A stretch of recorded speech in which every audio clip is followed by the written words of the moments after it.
क्या आप जानते हैं कि गंगा जो स्वर्ग से धरती पर अवतरित हुई थी, कभी गोदावरी नदी के रूप में प्रवाहित होने लगी?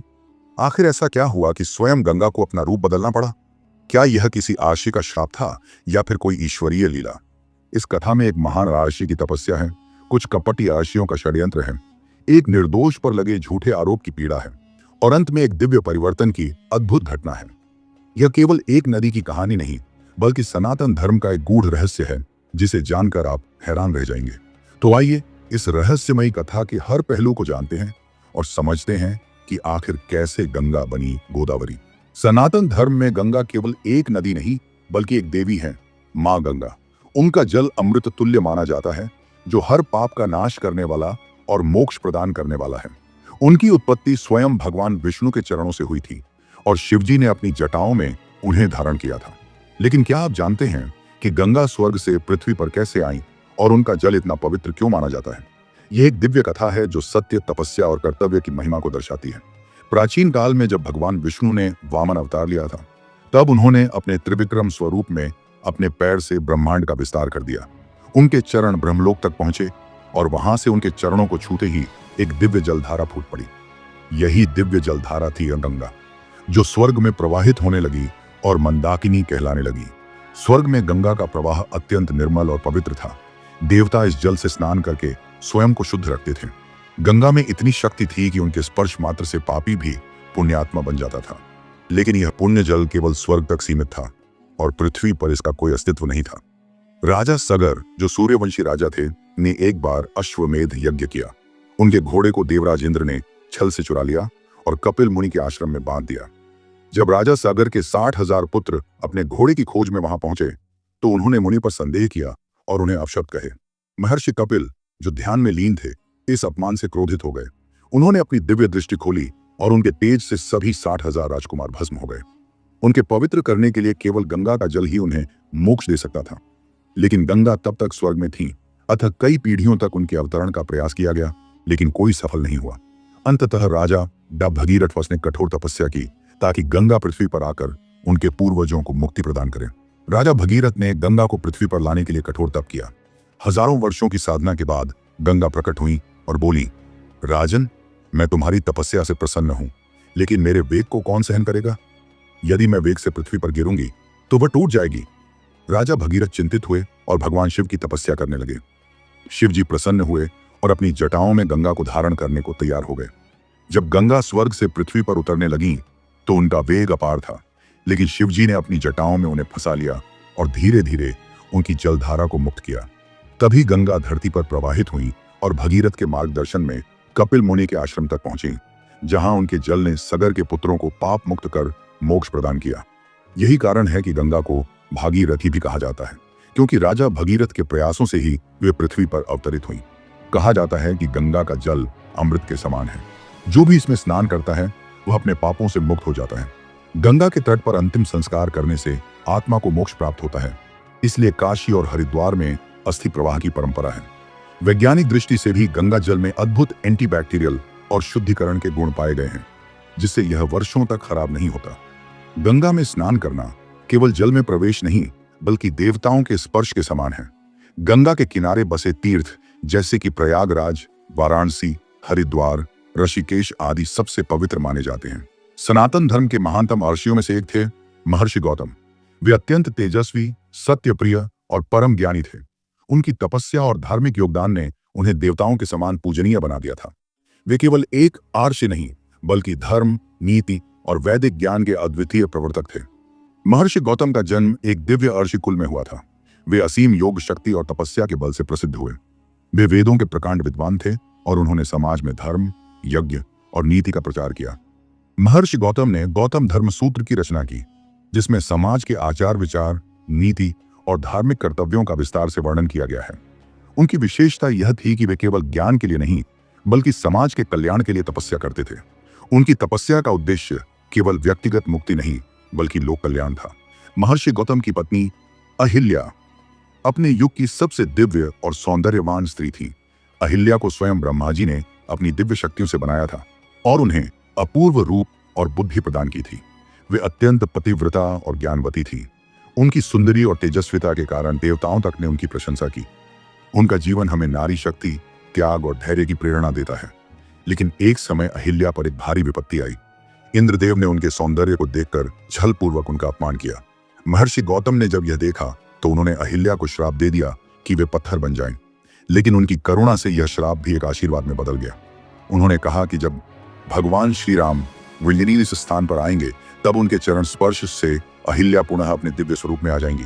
बाद में जब भगवान राम महर्षि विश्वामित्र के साथ मिथिला की ओर जा रहे थे तब उन्होंने अहिल्या का उद्धार किया और उन्हें फिर से उनके असली स्वरूप में वापस लाया। यह घटना यह दर्शाती है कि अधर्म कभी भी स्थायी नहीं रहता और सच्चाई की हमेशा जीत होती है। महर्षि गौतम ने अपना तपस्थल एक घने वन में स्थापित किया था, जो कालांतर में त्र्यंबकेश्वर महाराष्ट्र के रूप में प्रसिद्ध हुआ।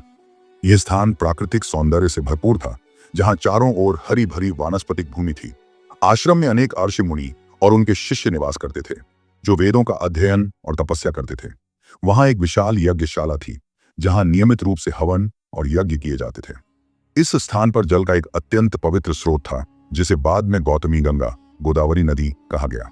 कई महान आर्षि जैसे कि वशिष्ठ, विश्वामित्र, अत्रि और कश्यप यहाँ आते थे। यहाँ आने वाले मुनि केवल वेदों का अध्ययन ही नहीं बल्कि ध्यान और योग का भी अभ्यास करते थे। आश्रम में आने वाले सभी को भोजन, जल और धर्म का उपदेश मिलता था। यह स्थान इतना पवित्र था कि यहाँ किए गए यज्ञों का प्रभाव तुरंत फलदायी होता था। महर्षि गौतम ने कई महायज्ञ किए, जिनमें उन्होंने पृथ्वी पर धर्म की स्थापना का कार्य किया। उनके द्वारा किए गए प्रमुख यज्ञ थे अग्निहोत्र यज्ञ, जिसमें अग्नि के माध्यम से देवताओं को आहुतियां दी जाती थीं, राजसूय यज्ञ, जो धर्म और न्याय की रक्षा के लिए किया जाता था, अश्वमेध यज्ञ, जिससे संपूर्ण राज्य का कल्याण होता था। वे एक महान योगी थे और उन्हें अष्ट सिद्धियों का ज्ञान था। उनकी वाणी इतनी प्रभावशाली थी कि जो भी उनके आश्रम में आता वह सत्य और धर्म की ओर आकर्षित हो जाता। उनके पास जल और वर्षा को नियंत्रित करने की शक्ति थी। जब उनके क्षेत्र में अकाल पड़ा तो उन्होंने तपस्या कर स्वर्ग से गंगा को बुलाने का संकल्प लिया। महर्षि गौतम ने गौतम धर्म सूत्र की रचना की, जिसमें समाज को सही मार्ग पर चलने के लिए नियम दिए गए। इसमें वर्णन है जीवन में धर्म, अर्थ, काम और मोक्ष का महत्व, राजा, गृहस्थ, ब्राह्मण और समाज के अन्य वर्गों के कर्तव्य, ध्यान, योग और आचरण के नियम। महर्षि गौतम केवल एक ऋषि नहीं बल्कि धर्म, नीति और तपस्या के प्रतीक थे। उनके द्वारा स्थापित आश्रम एक महान तपस्थली बना, जहां अनेकों ऋषि मुनियों ने ज्ञान प्राप्त किया। उनकी पत्नी अहिल्या एक उदाहरण है कि स्त्री का सतीत्व और धैर्य कितना महत्वपूर्ण है। गौतम ऋषि का जीवन हमें सिखाता है कि सत्य और धर्म की राह पर चलना सर्वोपरि है। तपस्या और संयम से असंभव को भी संभव बनाया जा सकता है। सच्चे संत वही हैं जो अपने ज्ञान से पूरी दुनिया का कल्याण करें। उनकी तपस्या का ही परिणाम था कि उनके श्राप और वरदान से गंगा ने गोदावरी का रूप लिया और दक्षिण भारत में प्रवाहित हुई। यही कारण है कि गोदावरी को गौतमी गंगा भी कहा जाता है। ऋषि गौतम का आश्रम वैदिक धर्म और तपस्या का प्रमुख केंद्र था। वहां नियमित रूप से यज्ञ होते थे, ऋषि मुनि वेदों का अध्ययन करते थे और समाज को धर्म का मार्ग दिखाया जाता था। लेकिन एक समय ऐसा आया जब इस पुण्य भूमि पर एक भयानक अकाल पड़ गया। अकाल का कारण दैवीय कोप या पाप। यह अकाल कोई साधारण प्राकृतिक घटना नहीं थी। यह एक दैवीय कोप का परिणाम था, जो वहां के लोगों की लापरवाही और अधर्म के कारण प्रकट हुआ था। अकाल के कारण अधर्म के वृद्ध समाज में पाप बढ़ने लगे थे। लोग यज्ञ और धर्म कर्म से विमुख हो रहे थे। अतिथियों का अपमान। शास्त्रों में कहा गया है कि जहां अतिथियों का अपमान होता है वहां देवी देवता प्रसन्न नहीं रहते। कुछ लोगों ने आश्रम में आने वाले साधुओं का आदर करना बंद कर दिया था। ऋषियों का क्रोध कुछ मुनियों के द्वारा अपमानित किए जाने के कारण इंद्रदेव रुष्ट हो गए और उन्होंने वर्षा रोक दी। यज्ञों में विघ्न। बिना जल के यज्ञों की पवित्रता नष्ट होने लगी, जिससे देवताओं की कृपा प्राप्त नहीं हो सकी। धीरे धीरे धरती सूखने लगी, नदियां जलहीन हो गईं, पशु पक्षी भूख प्यास से मरने लगे, किसानों की फसलें नष्ट हो गईं और लोग अन्न के एक एक दाने के लिए तरसने लगे। आश्रम के ऋषि मुनियों की परेशानी और ऋषि गौतम से प्रार्थना। जब यह संकट बढ़ने लगा तो ऋषि मुनि बहुत चिंतित हुए। वे जानते थे कि अगर जल न हुआ तो यज्ञ, तपस्या और ज्ञान की यह भूमि नष्ट हो जाएगी। तब सभी मुनि एकत्र होकर ऋषि गौतम के पास पहुंचे और उनसे प्रार्थना की, महर्षि, आप तपस्वी हैं, आप में ब्रह्म तेज है, कृपया हमें इस संकट से बचाइए। केवल आप ही कोई उपाय कर सकते हैं जिससे हमें पुनः वर्षा प्राप्त हो। महर्षि गौतम ने स्थिति को देखा और अपने ध्यान द्वारा समझा कि इस अकाल को दूर करने के लिए एक ही उपाय है, गंगा का आह्वान। ऋषि गौतम ने संकल्प लिया कि जब तक गंगा इस स्थान पर नहीं आती वे अन्न जल का त्याग करेंगे। उन्होंने घोर तपस्या प्रारंभ की। अखंड यज्ञ उन्होंने 21 दिन तक बिना रुके यज्ञ किया। निर्जल उपवास उन्होंने कई दिनों तक केवल ध्यान और जप में समय बिताया। गंगा स्तुति उन्होंने गंगा देवी की स्तुति में मंत्रों का जाप किया जिससे उनका हृदय पिघल जाए। योग बल और ध्यान अपनी आध्यात्मिक शक्ति से उन्होंने गंगा तक अपना संदेश पहुंचाया। महर्षि गौतम की तपस्या इतनी प्रभावशाली थी कि गंगा देवी स्वयं प्रकट हुई। वे स्वर्ग से अवतरित हुई और महर्षि से बोली, हे महर्षि, मैं आपकी तपस्या से प्रसन्न हूं, लेकिन मुझे पृथ्वी पर आने के लिए एक परीक्षा लेनी होगी। मुझे यह जानना होगा कि क्या वास्तव में इस स्थान को मेरे जल की आवश्यकता है। धैर्य की परीक्षा उन्होंने महर्षि से कहा कि उन्हें और 7 दिनों तक तप करना होगा। यदि उनकी भक्ति अडिग रही तो वे प्रकट होंगी। निस्वार्थता की परीक्षा गंगा ने पूछा कि वे यहाँ क्यों आना चाहती हैं। क्या यह केवल आर्षियों के लिए है या संपूर्ण प्राणियों के लिए। महर्षि गौतम ने उत्तर दिया, यह केवल मनुष्यों के लिए नहीं बल्कि हर जीव के कल्याण के लिए है। पवित्रता की परीक्षा गंगा ने कहा कि वे केवल वहां आएंगी जहां एक पवित्र आत्मा उन्हें अपने तप से धारण कर सके। इस पर महर्षि गौतम ने भगवान शिव की तपस्या की और उनसे प्रार्थना की कि वे गंगा को अपने जटाओं में धारण करें ताकि उनका वेग नियंत्रित हो सके। भगवान शिव ने यह आशीर्वाद दिया और अंततः गंगा पृथ्वी पर अवतरित हुई। जब गंगा वहां आई तो पूरा क्षेत्र धन्य हो गया। सूखी धरती पुनः हरियाली में बदल गई। पशु पक्षी खुशी से किलकारियां भरने लगे। अर्षियों ने फिर से यज्ञ करना शुरू किया। गंगा के पवित्र जल ने हर जगह पवित्रता और जीवन का संचार कर दिया। इस स्थान को बाद में गौतमी गंगा गोदावरी नदी के नाम से जाना गया। ये दक्षिण भारत की सबसे पवित्र नदी बनी और आज भी इसकी महिमा गंगा के समान मानी जाती है। महर्षि गौतम के तप, ज्ञान और उनकी सिद्धियों के कारण पूरे क्षेत्र में उनका बहुत सम्मान था। वे धर्म के प्रवर्तक थे और उनके आश्रम में विद्या, यज्ञ और तपस्या की गूंज रहती थी। लेकिन जहां धर्म की ज्योति जलती है वहां ईर्ष्या और अहंकार की काली छाया भी अक्सर पड़ती है। कुछ आर्षि मुनि जो गौतम ऋषि की कीर्ति से जलते थे उनके विरुद्ध षड्यंत्र रचने लगे। गौतम ऋषि के आश्रम में ज्ञान और धर्म का वर्चस्व था और उनकी तपस्या के कारण गंगा का आह्वान संभव हो पाया था। इससे उनके सम्मान और प्रभाव में वृद्धि हुई। लेकिन यह बात कुछ ऋषियों को सहन नहीं हुई। ईर्ष्यालु ऋषियों के मन में कई कारणों से द्वेष था। श्रेष्ठता की भावना, वे स्वयं को गौतम ऋषि से अधिक विद्वान और तपस्वी मानते थे। गौतम ऋषि के यज्ञों और सिद्धियों के कारण क्षेत्र में उन्हीं का सम्मान बढ़ता जा रहा था। उन्हें यह सहन नहीं हुआ कि गौतम ऋषि ने अपनी तपस्या से गंगा को इस क्षेत्र में प्रवाहित किया और समस्त मुनियों का कल्याण किया। क्षेत्र के राजा और प्रजा भी गौतम ऋषि के प्रति श्रद्धा रखते थे, जिससे ईर्ष्यालु ऋषियों को लगा कि उनकी प्रतिष्ठा कम हो रही है। उनकी यह ईर्ष्या धीरे धीरे द्वेष में बदल गई और वे किसी भी तरह महर्षि गौतम को नीचा दिखाने की योजना बनाने लगे। ईर्ष्यालु ऋषियों ने आपस में मिलकर एक घिनौनी चाल चली। उन्होंने निर्णय किया कि यदि गौतम ऋषि पर कोई गंभीर आरोप लगा दिया जाए तो वे समाज में अपमानित हो सकते हैं और उन्हें इस पवित्र क्षेत्र को छोड़कर जाना पड़ सकता है। उनकी योजना थी गौ हत्या का झूठा आरोप। उन्होंने एक मायावी गौ का निर्माण किया जो वास्तविक गाय जैसी दिखती थी, लेकिन वह एक जादुई शक्ति से बनाई गई थी। उन्होंने इस गाय को गौतम ऋषि के खेत में छोड़ दिया। यह कोई साधारण गाय नहीं थी, बल्कि ऋषियों द्वारा रचित एक मायावी जीव थी जो दिव्य ऊर्जा से निर्मित थी। यह अत्यंत दुर्बल और वृद्ध दिखती थी ताकि इसे देखकर दया आ जाए। यह बहुत धीरे धीरे चलती थी और ऐसा प्रतीत होता था कि यह भूख और प्यास से मरने वाली है। इसे ऋषि गौतम के खेत के पास भेजा गया ताकि ऐसा लगे कि यह अन्न खाने के लिए वहां आई है। यह गाय किसी भी ऋषि द्वारा छूते ही गिरने का नाटक कर सकती थी। ऋषियों की योजना थी कि जैसे ही गौतम ऋषि इसे हटाने का प्रयास करेंगे, यह वहीं गिर जाएगी और वे इसे गौ हत्या का रूप देकर गौतम ऋषि को कलंकित कर देंगे। जब ऋषि गौतम ने अपने खेत में इस दुर्बल गाय को देखा तो उन्हें लगा कि यह भूखी और असहाय है। उन्होंने उसे हटाने के लिए अपने कमंडल से जल छिड़क दिया ताकि वह उठकर कहीं और चली जाए। लेकिन जैसे ही जल उसके ऊपर पड़ा, वह गाय अचानक भूमि पर गिर पड़ी और निस्संज हो गई। इस दृश्य को देखते ही ईर्ष्यालु ऋषि वहां एकत्र हो गए और शोर मचाने लगे। अरे देखो, गौतम ऋषि ने एक निर्दोष गाय की हत्या कर दी। यह महापाप है। अब उन्हें इस पवित्र भूमि को त्यागना होगा। महर्षि गौतम यह सुनकर स्तब्ध रह गए। वे जानते थे कि यह कोई सामान्य घटना नहीं बल्कि कोई छल है। उन्होंने अपनी दिव्य दृष्टि से देखा और समझ गए कि यह एक षड्यंत्र है। ऋषियों ने समाज और अन्य मुनियों को भी अपने पक्ष में कर लिया और सभी ने मिलकर कहा कि गौ हत्या का दोषी व्यक्ति इस भूमि पर नहीं रह सकता। गौतम ऋषि जो धर्म और सत्य के प्रतीक थे, अब झूठे आरोप में फंस चुके थे। यह घटना यह दर्शाती है कि कभी कभी धर्म के मार्ग पर चलने वाले व्यक्तियों को भी कठिन परीक्षाओं से गुजरना पड़ता है। महर्षि गौतम एक महान तपस्वी थे। उनका आश्रम ज्ञान, शांति और वैराग्य का केंद्र था। जब उन्होंने अपनी सिद्धियों से गंगा को दक्षिण भारत में अवतरित किया तो वहां की धरती हरी भरी हो गई, अकाल समाप्त हो गया और हर ओर समृद्धि फैल गई। लेकिन कुछ ईर्ष्यालु आर्षि जो गौतम ऋषि की प्रसिद्धि से जलते थे, उन्हें नीचा दिखाने की योजना बनाने लगे। उन्होंने एक छल किया। उन्होंने अपनी मायावी शक्ति से एक गौ का रूप धारण कर लिया और उसे गौतम ऋषि के खेतों में भेज दिया। गौ को फसलों को चढ़ता देख आर्षि गौतम ने जैसे ही जल फेंक कर उसे वहां से भगाना चाहा, वह गाय तुरंत धरती पर गिर पड़ी और प्राण त्याग दिए।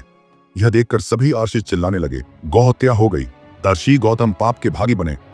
यह सुनकर महर्षि गौतम स्तब्ध रह गए। वह सत्य जानते थे, लेकिन छल के प्रभाव से उन्होंने कुछ नहीं कहा। लेकिन जब उन्होंने अपनी दिव्य दृष्टि से इस षड्यंत्र को देखा तो उनका क्रोध भड़क उठा। उन्होंने उन कपटी ऋषियों को श्राप दिया, तुम सभी जो अधर्म के मार्ग पर चले, तुम्हारा ज्ञान नष्ट हो जाएगा, तुम्हारी तपस्या निष्फल हो जाएगी और तुम्हें अपनी करनी का फल भोगना पड़ेगा। ये सुनते ही वे सारे आर्षि भयभीत हो गए। वे जानते थे कि महर्षि गौतम का श्राप अटल है। वे वहां से भाग खड़े हुए। लेकिन इस घटना से गौतम ऋषि का हृदय व्यथित था। वह इस अपवित्र भूमि को छोड़कर कहीं और जाने का संकल्प कर चुके थे। आर्षि गौतम ने गंगा की ओर देखा, जो अब भी उनके आश्रम में प्रवाहित हो रही थी। उनके जल की पवित्रता से समस्त भूमि पुनः स्वच्छ और हरी भरी हो गई थी। लेकिन इस छल से आहत होकर ऋषि गौतम ने गंगा से कहा, हे गंगे, तुम मेरी तपस्या से यहां आई थी, लेकिन अब मैं इस स्थान को छोड़ रहा हूं। मेरे बिना तुम्हारे प्रवाह का कोई अर्थ नहीं। तुम वापस स्वर्ग लौट जाओ। गंगा यह सुनकर व्याकुल हो गई। वे जानती थीं कि यदि वे यहां से लौट जाती हैं तो यह भूमि फिर से बंजर हो जाएगी और कई प्राणियों का जीवन संकट में पड़ जाएगा। गंगा माता ने हाथ जोड़कर प्रार्थना की, हे महर्षि, मैं केवल एक नदी नहीं, मैं लोक कल्याण के लिए यहां अवतरित हुई हूं। यदि मैं वापस लौट गई तो इस धरती का क्या होगा? जो जीव जंतु, आर्षि मुनि और सामान्य लोग मेरे जल से तृप्त होते हैं, उनका उद्धार कैसे होगा? गंगा की आंखों में करुणा थी।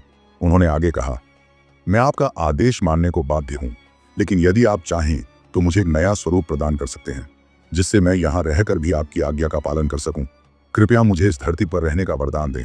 गंगा की इस विनम्रता से महर्षि गौतम का हृदय पिघल गया। वे जानते थे कि गंगा का अस्तित्व केवल किसी एक स्थान तक सीमित नहीं रह सकता। गंगा का नया रूप गोदावरी का जन्म। महर्षि गौतम ने अपनी दिव्य शक्ति का प्रयोग किया और एक मंत्र उच्चारित किया, ओम आपो वत्सलाय स्वाहा, ओम जलमयी देवी नमः, ओम गोदावरी स्वरूपाय नमः। इस मंत्र के प्रभाव से गंगा का जल दिव्य रूप में परिवर्तित हो गया और उनके स्वरूप में एक नया परिवर्तन हुआ। गंगा अब गोदावरी के रूप में अवतरित हो गई। महर्षि गौतम ने आशीर्वाद दिया, हे गंगे, अब से तुम गोदावरी के रूप में इस पवित्र भूमि पर प्रवाहित होगी। तुम्हारी धारा कभी सूखने वाली नहीं होगी। तुम इस धरती को जीवन देती रहोगी और जब तक सूर्य और चंद्रमा रहेंगे तब तक तुम्हारी महिमा अमर बनी रहेगी। गंगा के इस नए स्वरूप को देखकर आर्षि मुनि और देवगण प्रसन्न हो गए। अब गोदावरी नदी की पवित्र धारा दक्षिण भारत में प्रवाहित होने लगी। जिस भूमि को गंगा छोड़कर जाने वाली थी, वह अब गोदावरी के आंचल में समा गई। तब से गोदावरी नदी को दक्षिण गंगा कहा जाने लगा।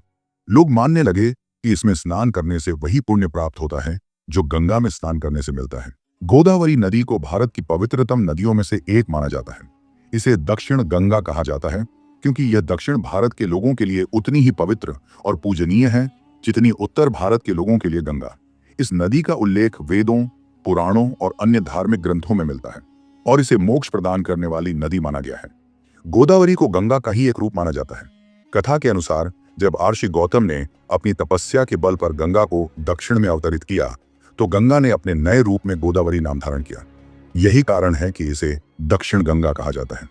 ऐसा कहा जाता है कि गंगा में स्नान करने से जैसे पुण्य मिलते हैं, वैसे ही गोदावरी के जल में स्नान करने से भी पापों से मुक्ति मिलती है और मोक्ष की प्राप्ति होती है। विशेष रूप से कुंभ मेले के दौरान गोदावरी में स्नान करने का महत्व अत्यधिक बताया गया है। नासिक, जो गोदावरी नदी के किनारे स्थित है, हर 12 वर्षों में कुंभ मेले का आयोजन करता है। यह वही स्थान है जहां भगवान श्री राम ने अपने वनवास के दौरान समय बिताया था, इसलिए यह धार्मिक दृष्टि से अत्यंत महत्वपूर्ण है। गोदावरी नदी का संबंध भगवान श्री राम के वनवास से भी है। जब श्री राम, सीता और लक्ष्मण वनवास के दौरान पंचवटी, नासिक पहुंचे तो उन्होंने गोदावरी के तट पर ही निवास किया। ये वही स्थान है जहां रावण ने माता सीता का हरण किया था। इसीलिए यह नदी रामायण काल से ही अत्यंत पावन मानी जाती है।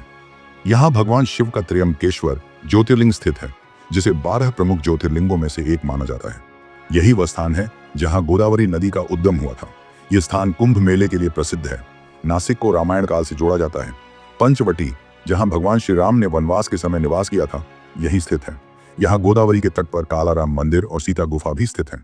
नासिक में ही हर बार 10 वर्षों में कुंभ मेला आयोजित होता है। भद्राचलम, तेलंगाना ये स्थान भगवान श्री राम को समर्पित है। भद्राचलम मंदिर गोदावरी के तट पर स्थित है और इसे रामायण काल से जुड़ा हुआ माना जाता है। यहाँ भक्त भगवान राम की पूजा विशेष श्रद्धा के साथ करते हैं। राजमहेंद्रवरम आंध्र प्रदेश ये स्थान राजा भद्र की तपस्या के लिए प्रसिद्ध है। इसे गोदावरी नदी के सबसे बड़े पुलों और सांस्कृतिक महत्व के लिए जाना जाता है। यहाँ पर गोदावरी पुष्करम नामक धार्मिक उत्सव मनाया जाता है, जो कुंभ मेले की तरह हर 12 वर्षों में आयोजित होता है।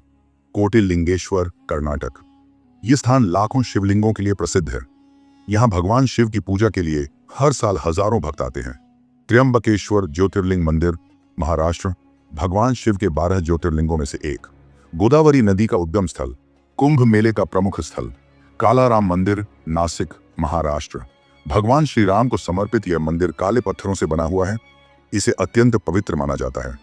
भद्राचलम श्री राम मंदिर तेलंगाना यहाँ भगवान श्री राम, माता सीता और लक्ष्मण जी की भव्य मूर्तियां स्थापित हैं।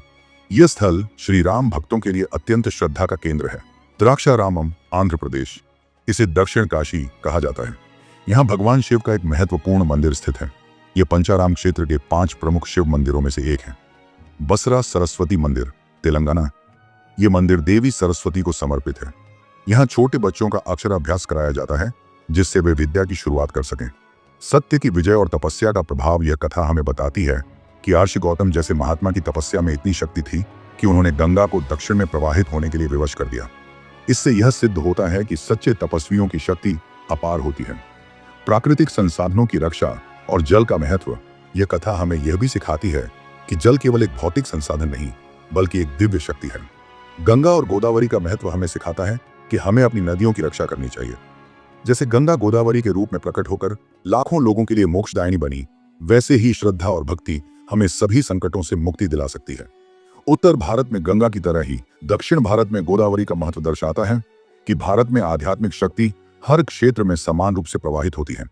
महर्षि गौतम और गंगा के गोदावरी में परिवर्तन की कथा केवल एक धार्मिक घटना नहीं है, बल्कि यह एक गहरा आध्यात्मिक संदेश भी देती है।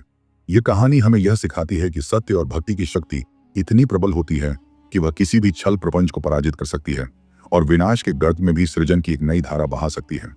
महर्षि गौतम एक तपस्वी थे जिन्होंने सत्य और धर्म का मार्ग अपनाया।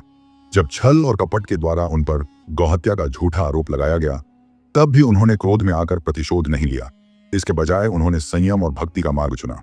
गंगा जो स्वर्ग से धरती पर आई थी, उन्होंने भी यह स्वीकार किया कि हर परिवर्तन में एक नया उद्देश्य छिपा होता है। जब महर्षि गौतम ने उन्हें वापस स्वर्ग जाने का आदेश दिया, तो उन्होंने प्रार्थना की कि वे इसी धरती पर एक नए स्वरूप में प्रवाहित हों और मानवता की सेवा करें। इसका अर्थ यह है कि सच्ची भक्ति और निष्कलंक सत्य को कोई नष्ट नहीं कर सकता। जब मनुष्य छल और कपट का सामना करता है, तो उसे प्रतिक्रिया में क्रोध या प्रतिशोध लेने की आवश्यकता नहीं होती, बल्कि अपने सत्य के बल पर समय के प्रवाह को ही बदल देना चाहिए। ये कथा हमें यह भी सिखाती है कि असत्य कितना भी शक्तिशाली क्यों न लगे, अंततः सत्य की विजय होती ही है।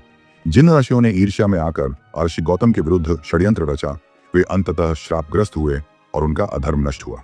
महर्षि गौतम की तपस्या इतनी प्रबल थी कि उन्होंने अपनी शक्ति से स्वयं गंगा को दक्षिण में प्रवाहित होने के लिए प्रेरित कर दिया।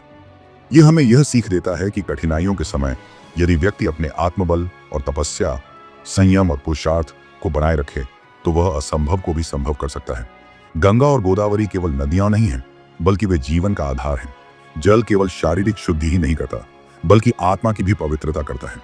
यही कारण है कि गोदावरी को दक्षिण गंगा कहा जाता है, क्योंकि वह भी वही पवित्रता और दिव्यता धारण करती है जो गंगा में है।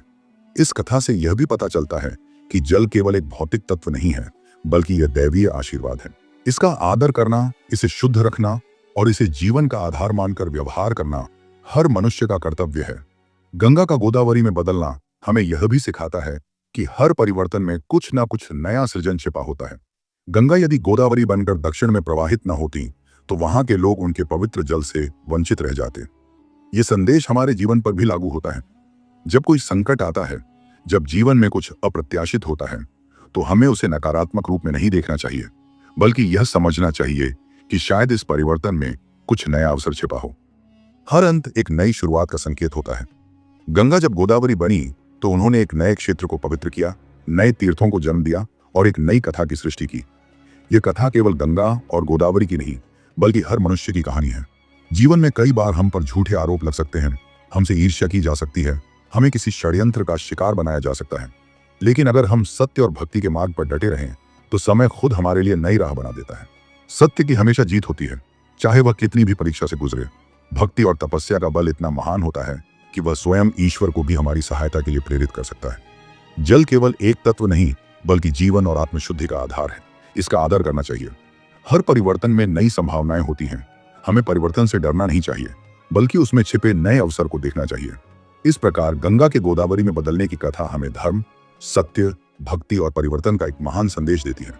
यह हमें सिखाती है कि जीवन में कितनी भी बाधाएं आए, यदि हम सत्य और तपस्या के मार्ग पर अडिग रहें तो अंततः हमें न केवल विजय मिलेगी बल्कि हमारे माध्यम से संपूर्ण संसार को एक नया दिशा निर्देश भी मिलेगा। इसलिए जब भी आप गोदावरी नदी के तट पर जाएं तो यह स्मरण करें कि यह केवल एक नदी नहीं बल्कि एक दिव्य परिवर्तन का प्रतीक है, जहां सत्य, तपस्या और नई संभावनाओं का संगम हुआ था। इस कथा से हमें यह सीख मिलती है कि सत्य और तपस्या की शक्ति अटूट होती है। कई बार जीवन में हमारे सामने झूठे आरोप और कठिनाइयां आती हैं, लेकिन अगर हमारा मार्ग धर्म और सच्चाई का है तो अंततः जीत हमारी ही होगी। गंगा का गोदावरी बनना यह दर्शाता है कि हर परिवर्तन अपने साथ एक नई संभावना लेकर आता है। इसीलिए जीवन में जब भी कोई मुश्किल स्थिति आए, उसे अंत नहीं बल्कि एक नए आरंभ के रूप में देखें।